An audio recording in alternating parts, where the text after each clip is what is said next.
ఉన్న బంగారాన్ని విడిపించి ఆ రోజు ఆన్లైన్ రేటుకే మేము కొంటాం. Sharma gold company. Welcome to Suman TV. తొక్కిసలాట ఏదైతే సంధ్యా థియేటర్ తొక్కిసలాట కేసు ఉందో ఈ సంఘటనలో ఎవ్వరూ కరెక్ట్గా స్పందించారు. ప్రభుత్వం ఒక రకమైన ఆరోపణలు చేస్తోంది. ప్రభుత్వం చేసిన ఆరోపణలపైన ఏదైతే ముఖ్యమంత్రి రేవంత్ రెడ్డి సభలో చాలా స్పష్టంగా చెప్పారో ఆ రోజు ఏం జరిగిందో, దీనిపైన అల్లు అర్జున్ కూడా ప్రెస్ మీట్ పెట్టిన తర్వాత ఆయన నన్ను మిస్లీడ్ చేస్తున్నారు, ఆ రోజు అలా జరగలేదు, తప్పుడు ఇన్ఫర్మేషన్తో రాంగ్ ఇన్ఫర్మేషన్తో మాట్లాడుతున్నారంటూ ప్రభుత్వాన్ని ఖండించారు బాహాటంగానే. సో నిజానికి ఆ రోజు జరిగిందేంటి, జరిగిన ఫ్యాక్ట్ ఏంటి, ప్రభుత్వం చెప్తుందేంటి, అల్లు అర్జున్ చెప్తుందేంటి, ఇందులో మొత్తం ఈ అంశంలో ఒక 10 పాయింట్లను తీసుకొని నేను ఈ 10 పాయింట్ల పైన మీకు వివరించే ప్రయత్నం చేస్తాను. ఇందులో మొదటి పాయింట్ చాలా ముఖ్యమైన పాయింట్. ఇందులో తొక్కిసలాటపై ఎవరు చెప్పేది నిజం. చాలా స్పష్టంగా ప్రభుత్వం చాలా స్పష్టంగా చెప్తోంది. సంధ్యా థియేటర్కి ఆ రోజు హీరోని రావద్దు అని పోలీసులు సూచించారు. అయినప్పటికీ హీరో వచ్చాడు. ఒక వ్యక్తికి ప్రాథమిక హక్కులు ఉన్నాయి, హక్కుల ప్రకారం సినిమా చూసే హక్కు ఉంటుంది, అది అల్లు అర్జున్ కూడా ఉంటుంది. వచ్చిన వాడు ఏం చేయాలి, కారులో వచ్చి లోపలికి వెళ్ళి సినిమా చూసుకొని కామ్గా వెళ్ళిపోవాలి. కానీ అల్లు అర్జున్ అలా వెళ్ళిపోలేదనేదే ప్రభుత్వం పాయింట్. ఏం జరిగింది ఆ రోజు, అల్లు అర్జున్ థియేటర్కి వచ్చేటప్పుడు తన కార్ రూఫ్ టాప్ నుంచి బయటకు వచ్చి ఫ్యాన్స్కి అభివాదం చేశాడు. ఈ వీడియోస్ మనం కూడా చూసాము. అభివాదం చేస్తూ థియేటర్ లోపలికి వచ్చాడు. థియేటర్ దగ్గరకు వచ్చేసరికి రాగానే పోలీసుల కంటే అల్లు అర్జున్ చుట్టూ ఉండే ఆర్మీ కావచ్చు, లేకపోతే బౌన్సర్లు కావచ్చు, భారీ ఎత్తున కనిపించారు. అక్కడ పోలీసుల కంటే ఆ బౌన్సర్లే ఎక్కువగా ఉన్నారు. మీరు ఒకసారి మన వీడియోలో చాలా స్పష్టంగా చూడొచ్చు. బౌన్సర్లు అందరినీ తోసుకుంటూ అల్లు అర్జున్ కార్ని సంధ్యా థియేటర్ లోపలికి తీసుకెళ్తూ ఉంటారు.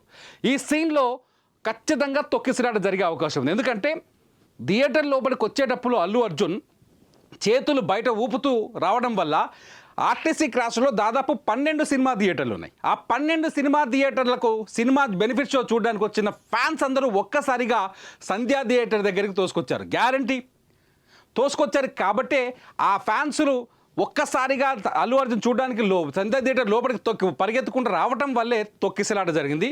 ఇది జరగలేదని చెప్పడానికి లేదు, ప్రభుత్వం చెప్పింది ఇక్కడ ఫ్యాక్ట్ అని అర్థమవుతుంది. రెండో పాయింట్ వచ్చేసి అల్లు అర్జున్ ఏం చెప్పాడు, నేను అక్కడ అభివాదం చేయలేదు, అసలు ఈ విషయంలో అభివాదం చేయలేదు, అక్కడ జనం గుమిగూడు ఉన్నారు, నా కార్కి రాస్తా లేదు, దారి లేదు కాబట్టి జరగమని చెప్పాను నేను అని చెప్పాడు. ఇది నిజం అనుకోవచ్చా మనం? ఒకసారి చెప్పండి. అల్లు అర్జున్ లేచి చేతులు ఊపలేదంట, జస్ట్ రోడ్డు ఇవ్వమని, దారి ఇవ్వమని ఆయన చూడడానికి వచ్చిన ఫ్యాన్స్ని అడిగాను అని చెప్పాడు. ఈ రెండింటిలో ఏది నిజం? అతను పైకి లేచి చేతులు ఊపాడు, అభివాదం చేయడం వల్ల జనం ఫ్లోటింగ్ పెరిగిందని ప్రభుత్వం చెప్తుంటే అల్లు అర్జున్ చెప్తుంది ఏంటంటే నేను రోడ్డుకు దారి ఇవ్వమని అడిగాను తప్ప నేను చేతులు ఊపలేదు అన్నాడు. ఇది ఎంతవరకు కరెక్టు? సో ఈ విషయంలో అల్లు అర్జున్ చెప్పింది కరెక్టా, ప్రభుత్వం చెప్పింది కరెక్ట్ అని ఆలోచిస్తే ఇక్కడ అల్లు అర్జున్ చెప్పింది పూర్తిగా అబద్ధమని అర్థమవుతుంది. మళ్ళీ ప్రభుత్వం ఆల్రెడీ అసెంబ్లీలో చెప్పిన తర్వాత కూడా అల్లు అర్జున్ దీనిపైన వివరణ ఇచ్చే ప్రయత్నం చేయడం అనేది ఇది పూర్తిగా అవాస్తవం అనేది మనకు వీడియోలో కనిపిస్తోంది, ప్రభుత్వం చెప్పిన దాని ప్రకారం కనిపిస్తోంది, అల్లు అర్జున్ మాటల్లో కూడా కనిపిస్తోంది. ఇకపోతే రెండో క్వశ్చన్, ఆ రోజు రేవతి చనిపోయిన విషయం అల్లు అర్జున్కి తెలియదా? చాలా స్పష్టంగా తొక్కిసలాట జరిగిన తర్వాత అల్లు అర్జున్ దగ్గరికి పోలీసులు ఎందుకు వెళ్ళారు? అల్లు అర్జున్ ఏం చెప్తున్నారు, నా దగ్గరికి ఒక్క పోలీసు రాలేదు, నా దగ్గరికి పోలీసులు వచ్చి ఏ విషయమో చెప్పలేదు, బయట రష్ ఎక్కువైపోతుంది, మిమ్మల్ని చూడడానికి జనం ఎక్కువగా పెరిగిపోతున్నారు, వాళ్ళని కంట్రోల్ చేయలేమంటే మాత్రమే వెళ్ళిపోయానని చెప్పారు. అంటే అల్లు అర్జున్ సినిమా థియేటర్ లోపలికి పోయేటప్పుడే తొక్కిసలాట జరిగింది. అల్లు అర్జున్ సినిమా థియేటర్లో కూర్చున్న 10-15 నిమిషాల్లోనే తొక్కిసలాటకు సంబంధించిన వీడియోస్ అన్నీ బయట సోషల్ మీడియాలో వైరల్ అయ్యాయి. అది మీరు చూసుంటారు, నేను కూడా చూసుంటా, ప్రభుత్వం చూడలేదని అనుకుంటాం. పోలీసులు ఆ శ్రీతేజ్ అనే బాబు ఉన్నాడు కదా, ఆ బాబుకి సిపిఆర్ చేస్తున్న వీడియో మనకు బయటకు రిలీజ్ అయింది. అతన్ని గుండెపైన చేతులు పెట్టి నొక్కుతున్నారు, శ్వాస అందించే ప్రయత్నం చేశారు. ఎట్ ది సేమ్ టైం వాళ్ళ తల్లి చనిపోయిన రేవతి కూడా సిపిఆర్ చేస్తున్న విషయం కనిపించింది, మనకు కనిపిస్తుంది. ఆమె గుండె పైన కూడా ఒక లేడీ పోలీస్ ఆఫీసర్ చేతులు పెట్టి నొక్కి ఆమెకు కూడా శ్వాసను అందించే ప్రయత్నం చేశారు. ఈ ప్రయత్నాల్లో శ్రీతేజ్ వాళ్ళ మమ్మీ ఇద్దరిని దుర్గాబాయి దేశ్ముఖ్ ఆసుపత్రికి తరలించారు. ఇదంతా సీన్ అంతా గుర్తుపెట్టుకొని అల్లు అర్జున్ థియేటర్లో సినిమాని ఎంజాయ్ చేస్తుండొచ్చు ఆ టైంలో, కానీ అదే థియేటర్ బయట జనమంతా తొక్కిసలాట గురించే మాట్లాడుతున్నారు. అల్లు అర్జున్ నాకు తెలియదు అనడం ఆశ్చర్యంగా ఉంటుంది కదా. కానీ పోలీసులు నిన్న డీసీపీ కూడా ప్రెస్ మీట్ పెట్టి చాలా స్పష్టంగా చెప్పాడు ఏంటంటే అల్లు అర్జున్కి ఈ విషయం మేము దగ్గరికి వెళ్ళి చెప్పాము, నేను నెక్స్ట్ సీన్ అయిపోయినాక వెళ్ళిపోతా, నెక్స్ట్ సీన్ అయిపోయినాక వెళ్ళిపోతా, ఆ తర్వాత సీన్కి వెళ్ళిపోతా అని మమ్మల్ని తప్పుదో పట్టించే ప్రయత్నం చేశారు. అల్లు అర్జున్ ఏం చెప్పారు, నాకు తెలియదు, నేను ఇంటికి వచ్చాక మా మేనేజ్మెంట్ మా ప్రొడక్షన్ టీం చెప్పే వరకు నాకు తెలియదు అన్నాడు. ఇందులో అబద్ధం చెప్పింది ఎవరు? మీకేమనిపిస్తుంది? నాకైతే అల్లు అర్జున్ అనిపిస్తుంది. మీకేమనిపిస్తుందో ఒకసారి ఆలోచించండి. అట్ ది సేమ్ టైం ఇక్కడ ఇంకో క్వశ్చన్ కూడా, ఒకవేళ అల్లు అర్జున్కి ఆ రేవతి అనే అమ్మాయి తొక్కిసలాట్లో చనిపోయిందనే విషయం తెలియదని అనుకుందాం, మరి ఎందుకు థియేటర్లోంచి బయటకు పంపిస్తున్నారనే విషయం తెలియదా? పంపించారు. బయటకు వచ్చిన తర్వాత కూడా మళ్ళీ కార్లోంచి బయటకు వచ్చి మళ్ళీ అభివాదం చేయాల్సిన అవసరమే వచ్చింది. ఇది అల్లు అర్జున్ నిర్లక్ష్యం కదా? ప్రభుత్వం చెప్పింది నిజమా, ఇక్కడ అల్లు అర్జున్ చెప్పింది నిజమా? ఒకసారి మీరే ఆలోచించుకోండి. ఇక పాయింట్ నెంబర్ 3, తొక్కిసలాటపై అల్లు అర్జున్ ఆలస్యంగా స్పందించాడా? ముమ్మాటికి ఆలస్యంగా స్పందించాడు. చాలా స్పష్టంగా అర్థమవుతుంది. పుష్ప 2 సినిమా ఎంత సక్సెస్ అయింది, పుష్ప 2 సినిమా ఏం జరిగింది పక్కన పెడితే, ఆ 2 రోజులు డిసెంబర్ 4వ తేదీ, డిసెంబర్ 5వ తేదీ, డిసెంబర్ 6వ తేదీ జరిగిందంతా కేవలం రేవతి కొడుకు శ్రీతేజ్ అంశంపైనే social media, digital media, whatever it is, అందరూ ఆ సబ్జెక్ట్నే మాట్లాడారు. చాలా స్పష్టంగా మాట్లాడారు. తొక్కిసలాట అంశాన్ని తెరపైకి తీసుకొచ్చే ప్రయత్నం చేశారు. అల్లు అర్జున్ కనీసం ట్వీట్ కూడా చేయలేదు. 3 రోజుల పాటు ట్వీట్ కూడా చేయలేదు. 3వ రోజు తర్వాత ట్వీట్ చేసి ఆ రోజు ట్వీట్ అంటే ఒక వీడియోని రిలీజ్ చేసిన తర్వాత సక్సెస్ మీట్ పెట్టుకున్నారు. ఇక్కడ మీకు అర్థమైంది ఏందో తెలియదు. ఆ రోజు సక్సెస్ మీట్లో డైరెక్టర్ సుకుమార్ గారు చాలా స్పష్టంగా చెప్పారు, నేను ఈ 3 రోజులు మనిషిగా లేను, సంతోషంగా లేను, నేను హ్యాపీగా లేను అన్నారు. కానీ అల్లు అర్జున్ కనీసం ఆ మాట చెప్పలా. వాళ్ళని మేము చేస్తాం, కావాల్సిన డబ్బులు ఇచ్చి అందజేస్తాం, వాళ్ళ కష్టాలని ఆదుకుంటాం, వాళ్ళకి ఏం కావాలో వాళ్ళకి బెనిఫిట్ మేము చేస్తాం, ఆ నష్టాన్ని పూడ్చలేము కానీ ఎంతో కొంత పరిహారాన్ని ఇస్తామని యాంగిల్లో మాట్లాడుకుంటూ వచ్చారు. అది ఒక వీడియో 3వ రోజు. అంటే ఇక్కడ మనం అర్థం చేసుకోవాల్సిన విషయం ఏంటంటే, సక్సెస్ మీట్కి వెళ్ళాల్సి వస్తుంది కాబట్టి అల్లు అర్జున్ ఈ అంశంపైన మాట్లాడాల్సి వచ్చింది. లేకపోతే పుష్ప 2 ది రూల్తో ఇండియాలో నాకు మించిన ఆర్టిస్ట్ లేడని ఒక ఫీలింగ్ని క్రియేట్ చేశాడు అల్లు అర్జున్. ఇది నా మాట కాదు, ఒపీనియన్, గవర్నమెంట్ మనం చెప్తున్న ఒపీనియన్ కూడా అదే. సో అల్లు అర్జున్ ఆ ఇన్సిడెంట్ పైన వెంటనే స్పందించి ఉంటే అతని పైన సానుభూతి పెరిగేది. కానీ సానుభూతి పెరగలేదు. ఆలస్యంగా స్పందించడం కూడా అల్లు అర్జున్కి నష్టాన్ని కలిగించింది. ఇకపోతే సీఎం పేరు మర్చిపోవడమే అల్లు అర్జున్ తప్ప. 4వ పాయింట్, సీఎం పేరు మర్చిపోవడమే అల్లు అర్జున్ చేసిన తప్పే, చాలా స్పష్టమైన తప్పు. సక్సెస్ మీట్లో అల్లు అర్జున్ ధన్యవాదాలు చెప్పాలి. ధన్యవాదాలు చెప్పడానికి మైక్ తీసుకున్నప్పుడు ముఖ్యమంత్రి అనే పేరు పలికి ఆ తర్వాత ఆయన ఎవరో తెలియక అటు ఇటు ఆలోచించి నా గొంతు ఎండుకుపోయింది, నేను నీళ్ళు పొద్దునుంచి ఆయన అప్పటికి ఏం మాట్లాడలేదు. ఆ విషయాన్ని అల్లు అర్జున్ మర్చిపోయాడు. మాట్లాడుతూ ఉండడం వల్ల గొంతు ఆరిపోయింది, నేను మాట్లాడలేకపోయాను అది అని తప్పించుకునే ప్రయత్నం చేశాడు. ఆ రోజు ముఖ్యమంత్రి రేవంత్ రెడ్డి పేరుని పలక్కపోవడం కూడా తప్పే.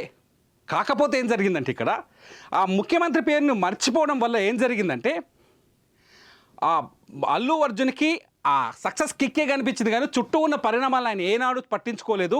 ఈ 4 రోజులు 5 రోజులు కూడా పెద్దగా లైట్ తీసుకున్నాడు చాలా అనే విషయం ప్రజల్లోకి బలంగా వెళ్ళింది. ఇది అల్లు అర్జున్ పైన వ్యతిరేకతను పెంచడానికి కారణమైంది. ఇక 5వ పాయింట్ వచ్చేసి కేటీఆర్ ప్రభుత్వాన్ని రెచ్చగొట్టారు. రైట్, చాలా స్పష్టంగా అర్థమవుతుంది. కేటీఆర్ ప్రభుత్వాన్ని రెచ్చగొట్టారంటే కేటీఆర్ రాజకీయ విమర్శ చేశాడు. ఇక్కడ మనం కేటీఆర్ తప్పవడానికి వీల్లేదు, ఎందుకంటే రాజకీయంగా ఎవరున్నా రేపు రేవంత్ రెడ్డి కేటీఆర్ ప్లేస్లో ఉన్నా అదే చేస్తాడు.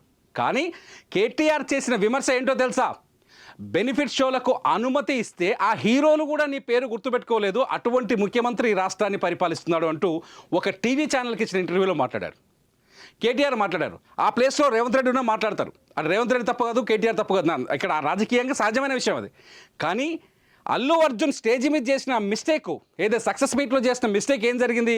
రాజకీయ పార్టీలకు ఒక అస్త్రంగా దొరికింది. ఆటోమేటిక్గా అపోజిషన్లో ఉన్న బీఆర్ఎస్ ముఖ్యమంత్రిని టార్గెట్ చేయడానికి ఆ పాయింట్ను వాడుకుంది. నువ్వు సినిమా ఇండస్ట్రీకి చేసిందేం లేదు, నేను ప్రజలోడు గుర్తుపెట్టుకోవట్లేదు, ఏం ముఖ్యమంత్రి నువ్వు బెనిఫిట్ షోలకి 3,000 రూపాయలకు టికెట్ అమ్ముకోవడానికి అవకాశం ఇచ్చావు ఎప్పుడు లేనంతగా పుష్ప 2 సినిమాకి. కానీ అటువంటి పుష్ప 2 హీరో కూడా నీ పేరుని మర్చిపోయాడు. That is your position in Telangana అనే పాయింట్ మాట్లాడారు. అది ఆటోమేటిక్గా ముఖ్యమంత్రి రేవంత్ రెడ్డిని రెచ్చగొట్టిందని పక్కన పెడితే ఆ పాయింట్ అనేది ఖచ్చితంగా రేవంత్ రెడ్డి అభిమానుల్ని కావచ్చు, కాంగ్రెస్ శ్రేణుల్ని కావచ్చు, మిగతా వాళ్ళని ఖచ్చితంగా రెచ్చగొట్టే ఉంటుంది. వాళ్ళకి బాధని కలిగిస్తుంది, ఖచ్చితంగా కలిగిస్తుంది. రాజకీయంగా సహజంగా జరిగే సంఘటనే. సో ఇది అల్లు అర్జున్కి 100% మైనస్ అయింది. ఇంకో పాయింట్ పోతే అరెస్టుపై బీఆర్ఎస్ రియాక్షన్ అల్లు అర్జున్కి నష్టాన్ని కలిగించిందా? పాయింట్ నెంబర్ 6 నిజం. అల్లు అర్జున్ని ఎప్పుడైతే సంధ్యా థియేటర్ తొక్కిసలాట కేసులో అరెస్టు చేశారో చిలకలగూడ పోలీసులు వెళ్ళి అల్లు అర్జున్ దగ్గర ఆయన్ని తీసుకురావడానికి పోలీస్ కారులో ఎక్కించారో అప్పుడే బీఆర్ఎస్ సోషల్ మీడియా చాలా స్పీడ్గా రియాక్ట్ అయింది. మీరు చాలా స్పష్టంగా చూడొచ్చు. మేమందరము చూస్తూ ఉన్నాం. బీఆర్ఎస్ చాలా స్పష్టంగా స్టేట్మెంట్ రిలీజ్ చేసింది. ఒక జాతీయ అవార్డు తీసుకున్న నటుడిని ఒక నార్మల్ క్రిమినల్ మాదిరిగా అరెస్ట్ చేయడం బాధాకరం అంటూ బీఆర్ఎస్ స్పందించింది. స్వయంగా కేటీఆర్ కూడా ట్వీట్ చేశారు. హరీష్ రావు ట్వీట్ చేశారు. అట్లాగే Krishank BRS social media incharge అయిన ఆయన ట్వీట్ చేశారు. బీఆర్ఎస్కి అనుకూలంగా మాట్లాడే సోషల్ మీడియా, డిజిటల్ మీడియా ఛానళ్ళు కూడా ఈ అంశాన్ని అదే కోణంలో ప్రసారం చేశాయి. ఏం జరిగింది? అది కాంగ్రెస్ శ్రేణుల్ని అప్పటికే రెచ్చగొట్టింది. ఆల్రెడీ కేటీఆర్ ఒకసారి ఏం చెప్పాడు, నిన్ను హీరో మర్చిపోయాడు, నీకంత పేరు లేదు అన్నాడు. ఆ పాయింట్ని ఇక్కడ ఆటోమేటిక్గా బీఆర్ఎస్ ఏం చేసిందంటే సినిమా ఇండస్ట్రీ సింపతిని తమ వైపు తిప్పుకునే ప్రయత్నం చేసింది. ఇక్కడ చెప్పడానికి ఇక్కడ ఖండించడానికి ఏమీ లేదు. బీఆర్ఎస్ సినిమా ఇండస్ట్రీని తమ వైపు తిప్పుకునే ప్రయత్నం చేసింది. అంతకుముందుకు సినిమా ఇండస్ట్రీకి బీఆర్ఎస్ చాలా దగ్గరగా ఉంది. కేటీఆర్ సినిమా ఇండస్ట్రీలో అనేక మంది స్నేహితులను మెయింటైన్ చేశారు.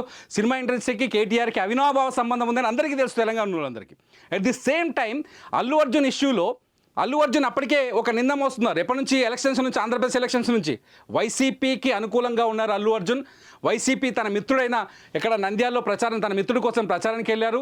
అల్లు అర్జున్ వైసీపీకి అనుకూలస్తుడు, కూటమికి వ్యతిరేకస్తుడు ఒక స్టాంపును మోస్తున్నాడు. ఆయన ఆ నిందను మోస్తున్నాడు. ఈ టైంలో వైసీపీకి మెంటర్గా ఉన్న బీఆర్ఎస్ పార్టీ అల్లు అర్జున్కి అనుకూలంగా స్పందించడం, అరెస్ట్ పైన అల్లు అర్జున్కి అనుకూలంగా స్పందించడం అనేది కూడా పెద్ద మైనస్గా మారింది. అది ఆటోమేటిక్గా కాంగ్రెస్ శ్రేణుల్లో కావచ్చు, అధికారంలో ఉన్న పార్టీ నాయకుల్లో కావచ్చు, ఇంకా వాళ్ళు అయినా కావచ్చు. ముఖ్యమంత్రి అనలే నేను, ఎందుకంటే ముఖ్యమంత్రి ఎప్పుడు ఏ ముఖ్యమంత్రి అట్లా ఆలోచించాడు. సో ఏమైనా కేసీఆర్ గారు అక్కడ ఉన్నా కూడా ఆయన అట్లా ఆలోచించాడు, వన్ సైడ్ అయితే ఆలోచించారు. ఎందుకంటే రాష్ట్ర ప్రయోజనాల యాంగిల్లోనే ఉంటారు ప్రభుత్వం ఎప్పుడైనా. సో అక్కడ ఆటోమేటిక్గా బీఆర్ఎస్కి వ్యతిరేక వర్గం కాంగ్రెస్ అవుతుంది. కాబట్టి బీఆర్ఎస్ స్పందనని కాంగ్రెస్ జీర్ణించుకోలేకపోయింది. ఇది 100% అల్లు అర్జున్కి నష్టాన్ని కలిగించింది.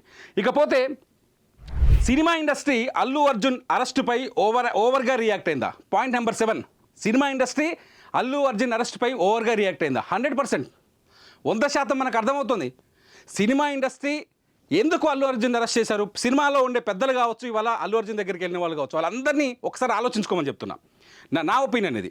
ఎందుకు ఆలోచించుకోమని చెప్తున్నా అంటే, మీరందరూ అల్లు అర్జున్ అనే వ్యక్తి అల్లు అరవింద్ అని సినిమా ఇండస్ట్రీలో ఒక టాప్ ప్రొడ్యూసర్ కొడుకు కాబట్టి, అల్లు అర్జున్ సినిమా ఇండస్ట్రీని శాసించగలరు కాబట్టి, అల్లు అర్జున్ కొడుకు అయినాడు కాబట్టే ఆయన్ని అరెస్ట్ చేయడంతో, అరెస్ట్ అయ్యి సాయంత్రానికి నెక్స్ట్ డే రిలీజ్ అవ్వడంతో ఇంటికి వెళ్ళి ఓదార్పు యాత్రను చేశారు. ఒక రకంగా అతిపెద్ద ఓదార్పు యాత్రను చేశారు. మీకు గుర్తుకుందో లేదో, సుడిగాలి సుధీర్ అని ఒక ఆర్టిస్ట్ ఉంటాడు. ఆయన జబర్దస్త్ నుంచి ఫేమ్ అయ్యాడు, చాలా ఫేమస్ పర్సనాలిటీ.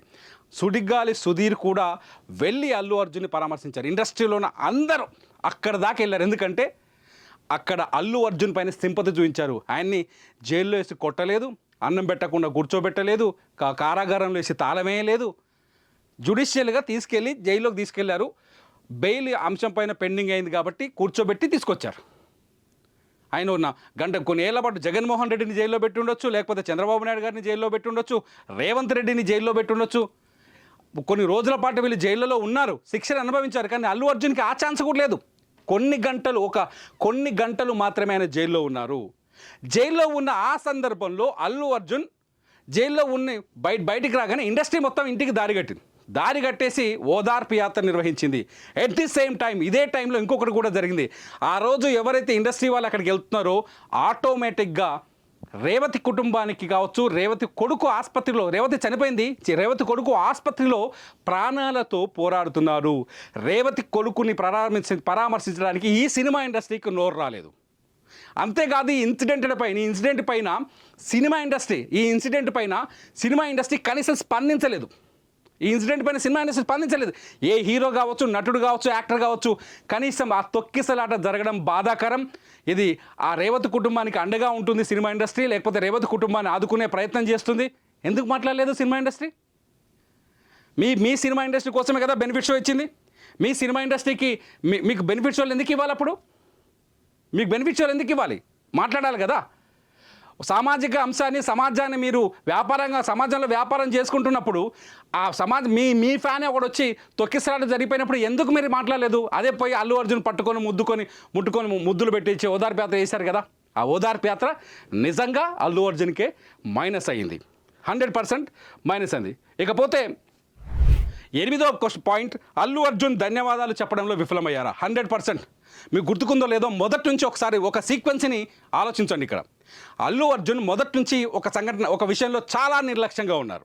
గుర్తుపెట్టుకోండి, పుష్ప 2 సినిమా రిలీజ్కి ముందు ఏ ప్రభుత్వానైనా సినిమా ప్రొడక్షన్ కంపెనీ ఏం చేస్తుందంటే, మేము బెనిఫిట్ షోలు వేసుకుంటాము, ఎక్కువ ధరకు టికెట్లు అమ్ముకుంటాము, టికెట్ల ధర పెంచడానికి మాకు అవకాశం ఇవ్వండి అంటే ప్రభుత్వం జీవో ఇవ్వాలి. దానికి ప్రభుత్వం అనుమతినిస్తూ జీవో ఇవ్వాలి. అలా రిక్వెస్ట్ చేసింది పుష్ప 2 టీం కూడా రిక్వెస్ట్ చేసింది. ఎక్కడెక్కడ ఏ భాషలో రిలీజ్ చేశారు అన్ని చోట్ల. తెలుగు రాష్ట్రాల్లో తెలంగాణ ప్రభుత్వానికి రిక్వెస్ట్ పెట్టారు, ఆంధ్రప్రదేశ్ ప్రభుత్వానికి కూడా రిక్వెస్ట్ పెట్టారు. చాలా పెద్ద డిస్కషన్ జరిగింది, డిబేట్ జరిగింది రాజకీయంగా. అప్పుడు కూడా డిబేట్ రాజకీయంగానే జరిగింది. రిక్వెస్ట్ పెడితే తెలంగాణ ప్రభుత్వం డిసెంబర్ 1వ తారీఖు ముందే అనుమతినిచ్చింది. తెలంగాణలో బెనిఫిట్ షోలు వేసుకోవచ్చు అని చెప్పేసి బుక్ మై షోలో సినిమా టికెట్లని 3,000 రూపాయలకి బుక్ చేసుకున్న వాళ్ళకి ఈ విషయం చాలా స్పష్టంగా తెలుసు. అల్లు అర్జున్ ఫ్యాన్స్ కూడా డిసెంబర్ 1వ తారీఖు ముందే సినిమా టికెట్లను ఎక్కువ ధరకు అమ్ముకోవచ్చని అనుమతినిచ్చింది. ఆంధ్రప్రదేశ్ ప్రభుత్వం డిసెంబర్ 3వ తారీఖు వరకు అంశాన్ని తేల్చలేదు. ఈ పాయింట్ని చాలా స్పష్టంగా గుర్తుపెట్టుకున్నాను. ఆంధ్రప్రదేశ్ ప్రభుత్వం డిసెంబర్ 3వ తారీఖు వరకు ఈ అంశాన్ని తేల్చలేదు. తేల్చకపోవడం వల్ల ఏం జరిగింది? పవన్ కళ్యాణ్ మధ్యలో కల్పించుకొని, ఆంధ్రప్రదేశ్ డిప్యూటీ సీఎం పవన్ కళ్యాణ్ మధ్యలో కల్పించుకొని చొరవ చూపించి పుష్ప 2 సినిమా టికెట్ బెనిఫిట్ షోలకు అనుమతులు ఇప్పించారు. అల్లు అర్జున్ ఏం చేయాలి? మొదట ఎవరికి ధన్యవాదాలు చెప్పాలి? ఫస్ట్ నీకు పర్మిషన్ ఇచ్చింది ఎవరు? తెలంగాణ ప్రభుత్వం. మర్చిపోయావు. కనీసం ట్వీట్ కూడా చేయలేదు. కనీసం ముఖ్యమంత్రి పేరు కూడా గుర్తుంచుకోలేదు. కనీసం సక్సెస్ మీట్లో కూడా చెప్పలేదు. కానీ ఇదే అల్లు అర్జున్ మొట్టమొదట ధన్యవాదాలు చెప్పింది ఎవరికో తెలుసా? పవన్ కళ్యాణ్కి. ఒకసారి ఆయన ట్విట్టర్ తీసి చూసి చెక్ చేయండి, మీకు అర్థమవుతుంది. థ్యాంక్ యూ బాబాయ్ అని ట్వీట్ చేశాడు. పవన్ కళ్యాణ్ ఆయన బాబాయ్ అని పిలుస్తాడు. థ్యాంక్ యూ బాబాయ్ అని ట్వీట్ చేశాడు. అల్లు అర్జున్ పవన్ కళ్యాణ్కి, ఆంధ్రప్రదేశ్ ప్రభుత్వానికి ఇచ్చిన రెస్పెక్ట్ తెలంగాణ ప్రభుత్వానికి, తెలంగాణ ముఖ్యమంత్రికి ఇవ్వలేదు.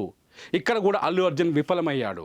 బెనిఫిట్ ఇవ్వకుండా ఉండలేదు కదా, ఇబ్బంది పెట్టలేదు కదా. పుష్ప 2 సినిమాని హ్యాపీగా రిలీజ్ చేసుకోమని చెప్పింది కదా. మీకు నచ్చిన థియేటర్లో నచ్చినన్ని షోలు ఎక్కువ వేసుకోమని చెప్పింది కదా. ఆ రోజు మొత్తం రాత్రి 9:30 నుంచి మొదలు పెడితే మార్నింగ్ 5:30 వరకు కంటిన్యూగా షోలు నడిచినాయి అన్ని థియేటర్లో.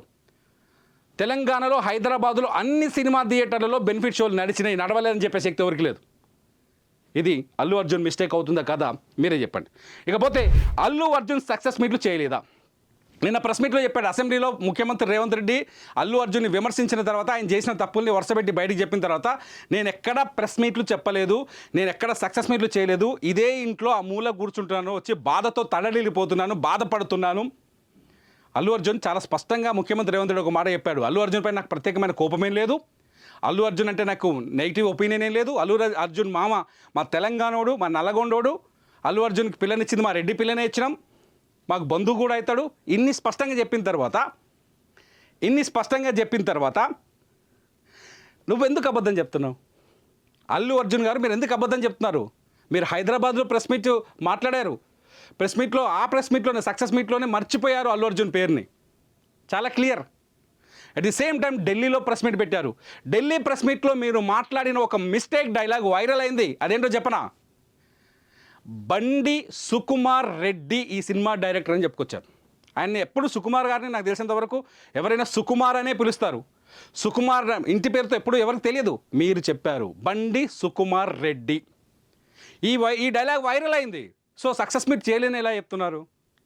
చేయడానికి ప్రయత్నించారు కదా, సక్సెస్ మీట్ని ఎంజాయ్ చేద్దాం అనుకున్నారు కదా, ఢిల్లీలో చేశారు కదా, హిందీలో మాట్లాడారు కదా డైలాగులు. మోదీ ఏ భాష అయితే మాట్లాడతారో మోదీ కరెక్ట్ అయ్యే లాంగ్వేజ్ని మాట్లాడారు కదా మీరు హిందీలో. ఇది సక్సెస్ మీట్లో మాట్లాడిందే కదా. మరో మిస్టేక్ చేశాడు. ఇకపోతే అల్లు అర్జున్ యాటిట్యూడ్ సినిమా ఇండస్ట్రీని ఇబ్బందుల్లో పడేసిందా? ఎస్. ఇవాళ సినిమా ఇండస్ట్రీ మొత్తం ఇబ్బందుల్లో పడింది. ఏ రోజైతే తొక్కిసలాట జరిగిందో, తొక్కిసలాట పైన అల్లు అర్జున్ రియాక్ట్ అయిన తీరు బాగలేదో, ఏ రోజైతే తొక్కిసలాట్లో రేవతి చనిపోయిందో, ఏ రోజైతే తొక్కిసలాట్లో శ్రీతేజ్ ఆసుపత్రిలో ప్రాణాలతో పోరాడుతూ చేరాడో, ఆ రోజే ప్రభుత్వం ఒక కఠినమైన నిర్ణయాన్ని తీసుకుంది. ఆ నిర్ణయాన్ని నేను అసెంబ్లీలో కూడా ప్రకటించింది. ఇది మొత్తం సినిమా ఇండస్ట్రీకి ఎఫెక్ట్ అయింది ఇవాళ. ఇది తప్పు అనట్లేదు, నేను అల్లు అర్జున్ తప్పు అనట్లేదు. మీరు స్పందించిన తీరు రాంగ్గా ఉండడం వల్ల అది మొత్తం ఇండస్ట్రీకి ఎసరైంది ఇవాళ. ఇండస్ట్రీకి నష్టాన్ని కలిగించింది. సంక్రాంతికి చాలా సినిమాలు వస్తున్నాయి, పెద్ద సినిమాలు. రామ్ చరణ్ లాంటి సినిమాలకి ఖచ్చితంగా బెనిఫిట్ షోలు కావాలి, టికెట్ల ధరలు పెంచాలి. ఆ అవకాశం లేకుండా పోయింది. తెలంగాణలో నైజాం ఏరియా అతిపెద్ద మార్కెట్ తెలుగు సినిమా ఇండస్ట్రీకి. ఆ ఏరియా పైన తెలంగాణ ప్రభుత్వం ఆంక్షలు విధించాల్సి వచ్చింది. ఆ రోజే కోమటిరెడ్డి వెంకరెడ్డి చెప్పారు, బెనిఫిట్ షోలకి ఇంకా అనుమతులు ఇవ్వం తెలంగాణలో. At the same time ticket ధరలు పెంచడానికి కూడా వీలు లేదు. ఈ రెండు విషయాలు కోమటిరెడ్డి వెంకరెడ్డి సినిమాటోగ్రఫీ ఆ రోజే చెప్పారు, ఆయన సినిమాటోగ్రఫీ మినిస్టర్. అదే పాయింట్ని నిన్న ముఖ్యమంత్రి రేవంత్ రెడ్డి కూడా అసెంబ్లీలో చాలా స్పష్టంగా చెప్పారు. ఎట్టి పరిస్థితుల్లో ఈ 5 ఏళ్ళు మేము అధికారంలో ఉన్నంతకాలం సినిమా ఇండస్ట్రీకి బెనిఫిట్ షోలు ఇవ్వము అని. దీనికి మొదటి కారణం ఏంటంటే, ఏ బీఆర్ఎస్ ప్రభుత్వాన్ని వెంటాడుతుందో, ప్రతిపక్షంలో ఉన్న బీఆర్ఎస్ ఏదైతే ఉందో, ఆ బీఆర్ఎస్ సినిమా ఇండస్ట్రీకి దగ్గరగా ఉన్నట్టు కనిపించడం, at the same time Allu Arjun attitude సరిగా లేకపోవడం వల్ల, బెనిఫిట్ షోల వల్ల తొక్కిసలాట జరగడం, ఈ అన్ని కారణాలు చూస్తే ఖచ్చితంగా ప్రభుత్వానికి కోపం వస్తుంది. రాదని చెప్పడానికి ఏముంది ఇక్కడ, ప్రభుత్వం కోపం వస్తుంది. సో ఖచ్చితంగా అల్లు అర్జున్ వల్ల ఇవాళ తెలుగు సినిమా ఇండస్ట్రీ కూడా నష్టం కలిగింది. ఈ పాయింట్ని కొట్టిపోయడానికి లేదు. నేను చెప్పిన మాటల్లో ఏదైనా అబద్ధం, అవాస్తవం అనిపిస్తే ఈ వీడియో కింద కామెంట్ చేయండి. ఖచ్చితంగా దాన్ని ఆ కామెంట్ పైన నేను మరో వీడియో చేయడానికి ట్రై చేస్తాను. ఎందుకంటే 100% జరిగింది ఇదే అనేది నా ఒపీనియన్. సోషల్ మీడియాలో ట్వీట్లు చేస్తున్న వాళ్ళ ఒపీనియన్, సోషల్ మీడియాలో వీడియోలు చేస్తున్న వాళ్ళ ఒపీనియన్ కూడా. చాలామంది ఈ ఫ్యాక్ట్ని బయటకు చెప్పలేకపోవచ్చు, నాకు చెప్పాలనిపించింది చెప్పాను. ఈ వీడియో పైన మీ ఒపీనియన్ని ఖచ్చితంగా కామెంట్ చేయండి. చూస్తూనే ఉండండి సుమన్ టీవీ.